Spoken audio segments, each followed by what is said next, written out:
How did you become a musician is the first question, and what's your story as an artist and a performer? So I was watching Sesame Street when I was 4, and I saw Itzhak Perlman, and I was absolutely in love. So I asked my parents if I could play violin, and they got me one. But unfortunately, we were in a very small music school, and I felt like I was the only one taking it seriously. So as a 4-year-old, I interpreted that as I was done with the violin. And so I told my parents I didn't need lessons anymore. And of course, that turned into me not practicing anymore, and it quickly faded away. Sorry, let me stop you for a second. Sesame Street had a lot of different artists and scientists and all that showing Sure. up. Why the violin? You could be an atom scientist now if it was for Sesame Street, no? That's true. I don't know, and I actually... Anybody in the family playing an instrument or? Yeah, my dad was a keyboard player. He Okay. wrote songs. He was in a lot of he's played in a lot of wedding bands, and I think when he was younger, he had his band's songs were on the radio. And my parents met at music school. My mom was a guitar player, but didn't like the fear of being on stage. So they were musicians. My grandmother, this is my dad's mom, was an opera singer. Okay.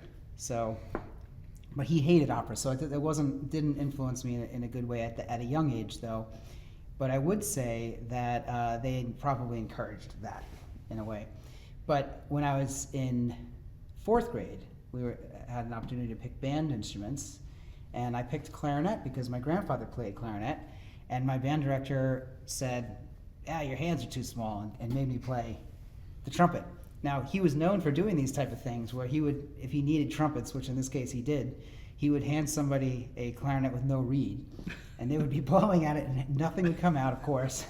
And then he'd give them a trumpet, and it would sound like a, sound, and he'd be like, you're a natural. And that's how he would get the band filled out the way he needed it. So that's how I became a trumpet player, basically. I had a really intense, looking back, pretty psychotic trumpet teacher that within the first month of playing, got right in my face. It's like, you might have what it takes. Are you going to be serious about this or not? And I was like, I couldn't say no. And I said yes. And I thought that I would get in trouble if I didn't. And then his answer was, well, no, I'm really going to be on top of you. And so that was the decision moment. But I think back to your question about why the violin on Sesame Street, there are so many other specialists. And I actually think that is a really profound question because it made me realize that I don't think we really make choices at all in life. I didn't choose to be struck by Itzhak Perlman. I just was. And of course, maybe I chose not to practice, but the whole situation led to it being the way it was. And it is funny looking back. I can't really imagine how it would have gone any other way. You have performed for years, for a decade, for more than that, with Canadian Brass. Yeah, 10 years. 10 years. But you're also the principal trumpet player of the Huntsville Symphony. So what's your Huntsville Symphony story? How did you get here? And how and when did you join the symphony? And if you remember, what was your first show here? Oh, I totally remember. So I was a student at Juilliard. I was doing my master's. I was friends with Sean Rittenauer, percussionist in the orchestra here. And he was just begging me to audition. I don't know, I shouldn't say begging. He was encouraging me to audition, and I was really excited about it. It seemed like something that was fun, but I was in audition shape. That was sort of the way people were doing things back then, just taking every audition they could think of. But it was really expensive to fly down here, and last minute I got cold feet and thought, I don't know if I'm going to win it. I can't afford $700 to try. And he urged me to do it anyway. I wound up missing my flight, by the way, the connection flight, and I was just sitting around and didn't get on the other plane. But I won the job, and I was thrilled. Obviously, huge confidence boost. That was before Canadian Brass, right? This was before, so this was 2018. And actually, now that I'm thinking about it, it was actually for the second trumpet. But the first trumpet player never played a concert since I won that job. So I was asked by the personnel manager at the time if I'd be willing to play principal, which is of course what I've always wanted to do. So I was eager to say and said yes. And then that just became my job. Basically that year was my audition for the actual principal position. I got tenure after a year of playing on second after playing a year of playing first. And then my second year was my tenure year for principal. And a year after that audition, was the Canadian Brass opportunity, which the audition was a little bit less formal and a little bit less blind. But that, of course, now kind of defines my career. It put me on the map and gave me a lot of experience to explore my voice as a soloist and learn a lot of repertoire and play all over the world. So let me refine my question. What was your first concert with the Huntsville Symphony as a principal trumpet player? As a principal trumpet player, it was Strauss Ein Heldenleben. Whoa, okay. And the first half was the four last songs, just great. So I was hooked. And back then we did 2 classical performances, so we got to try each show twice, and it was just awesome. Cool. Yeah. So tell us a little bit about what you're doing outside of the Huntsville Symphony in the music world. You're not playing with the Canadian Brass anymore, but you teach. I am teaching, yeah. And so you also started conducting a little bit. I did. We can talk about that too. Oh, great. I let you talk about it. I appreciate that. So, I'm assistant professor of trumpet, hopefully soon to be associate. I'm up for tenure this year. This is going to date this video. But at Ithaca College. And I did it for a year while I was in Canadian Brass. Doing both was proved, at least to me, to be impossible. And it seemed like the perfect place. I love the students, the school, the area. And I love that it affords, higher education in general, affords a music teacher to kind of do what they want. So I have my trumpet students, of course.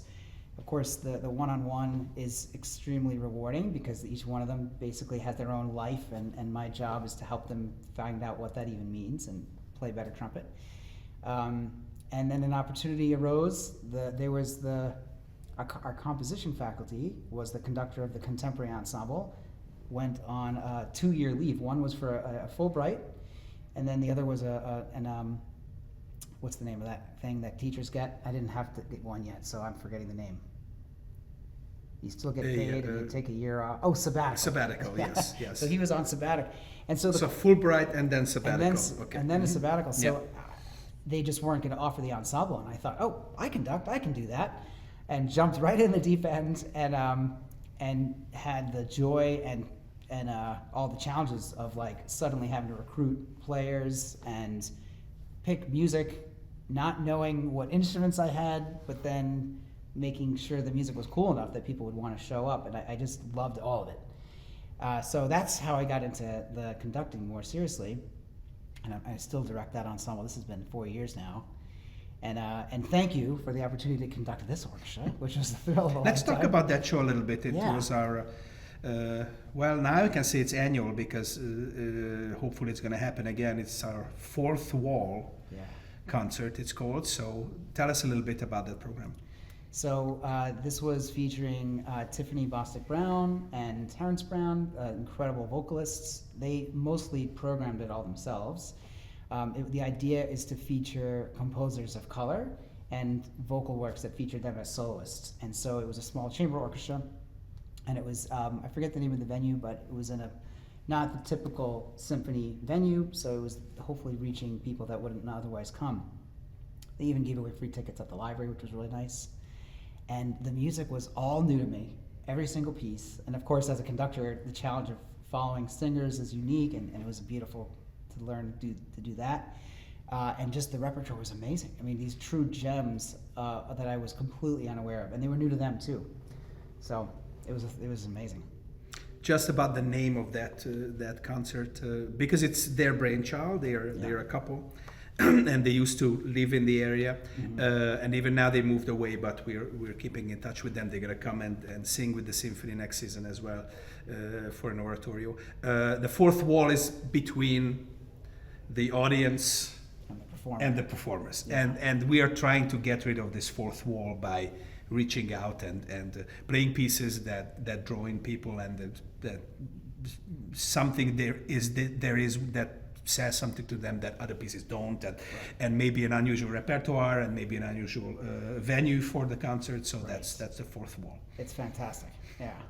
So talking about unusual concerts, you have been doing this for quite a while now, this whole music business, classical music and all that.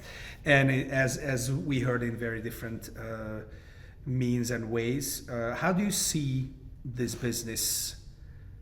What was your take on it, let's say 10 years ago? Like you said, okay, this is not going to last my lifetime, or who knows. And how do you see it now, the future of this whole business, and maybe in general just classical music business, but also symphonic music? Yeah, I think I am, and I always have been pretty optimistic about it, because I think the repertoire is so unique.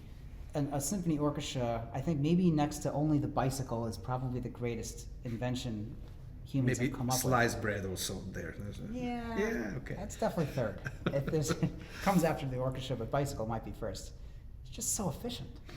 But orchestras are not efficient. But I mean, it is expensive. It is something that's less popular than it has been in the past, obviously.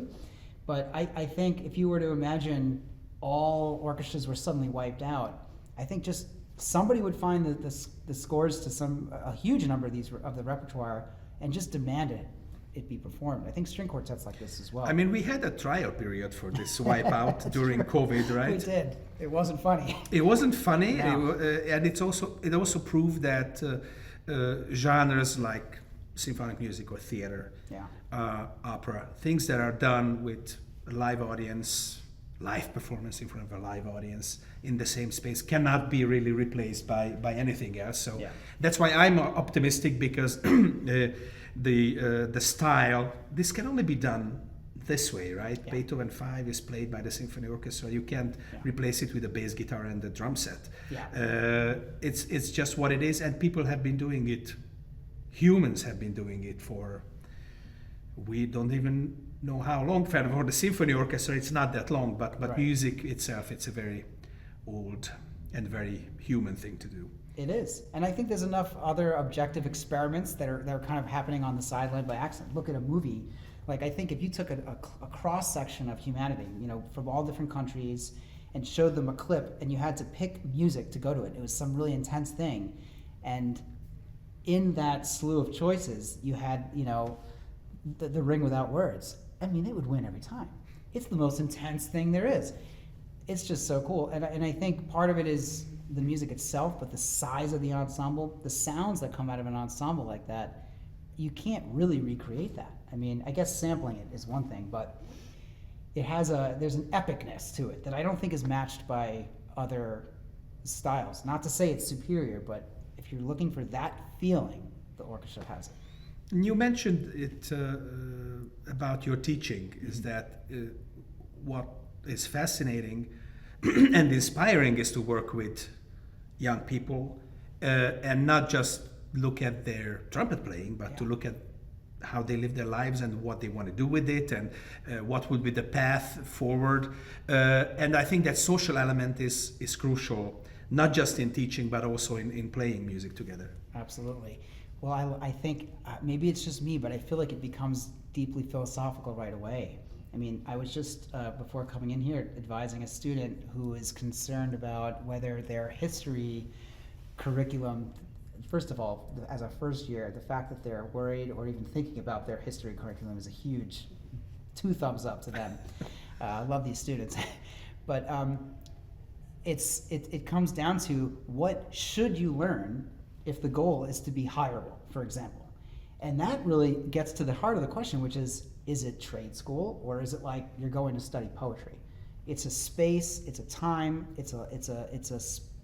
you're immersed with experts and other people with similar interests, where you're just simply immersing yourself in something that you love and you're curious to learn more about it, which is what I think the whole point of not just higher education, but life is.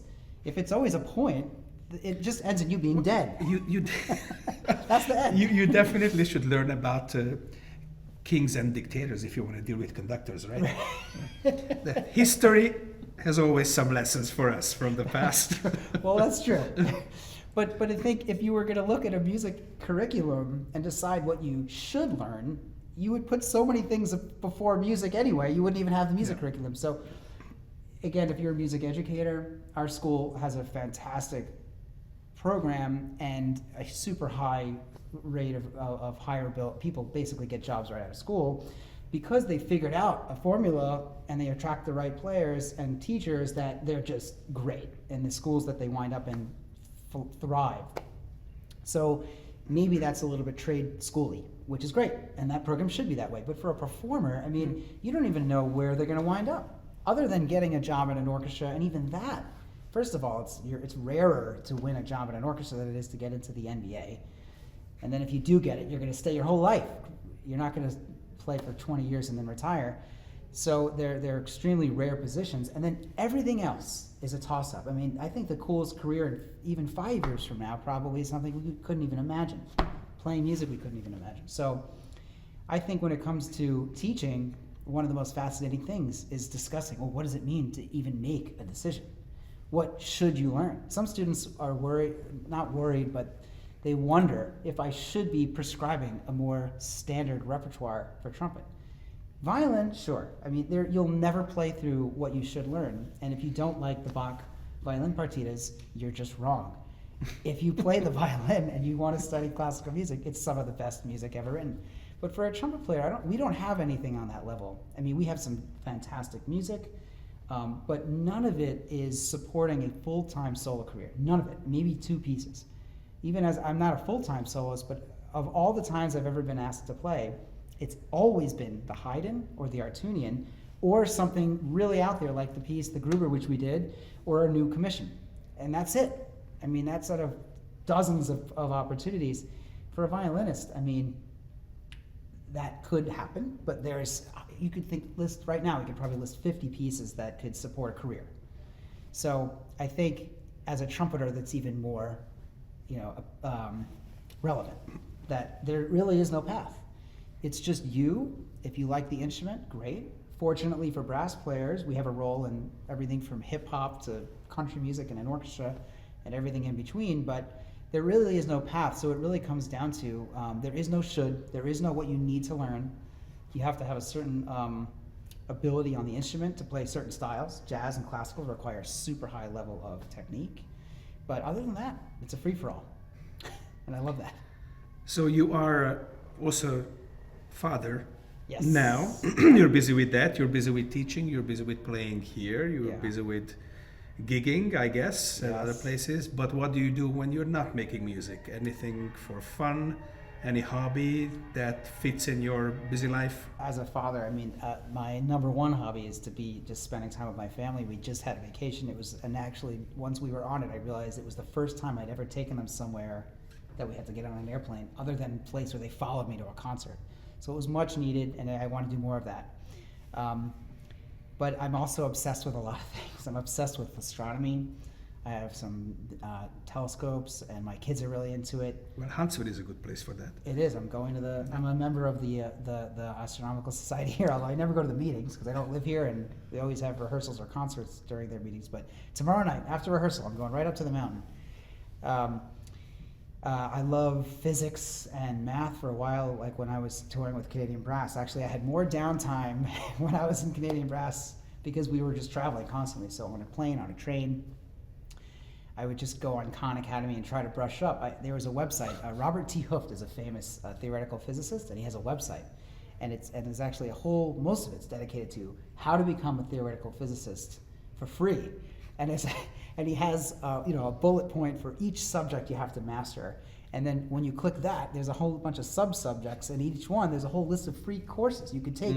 You could, in theory, do it all and be done, and without, with his blessing at least, or following his recommendation of content, learn it all. And it fascinates me that it seems impossible, even with the rigor of a professors forcing you to do it quicker, like med schools like this. Like, how could you possibly learn all that content? But anyway, I'm trying. So I'm still slugging through things that people that didn't go to music school would have done in high school. So I would put that as an interest. I love woodworking. I make things. I remember carrying a log with you once in That's right, in Brooklyn. In Brooklyn. I was like, oh, there's a log. Let's pick it up and carry it. Like, okay. In Brooklyn, it's rare to see a log that size on the side of the road, but there was a big storm and a bunch of, I don't even remember what kind of tree it was, but I still have that. When I moved to Ithaca, I brought the log. Now I live in the woods. There's logs everywhere. My wife's like, please get rid of that. Please get rid of the log. No, I can't. Gregory was Gregory- carrying it. Yes. I gotta at least make it a baton out of it or something. Give it to me. Yeah, so I owe you one. Yeah, I have a lot of hobbies. I was really into triathlons before we had kids. I just anything that anything, I'm into it. I like life. I just. I think that's a great ending. Thank you. Yeah, I do. Thanks. Sure.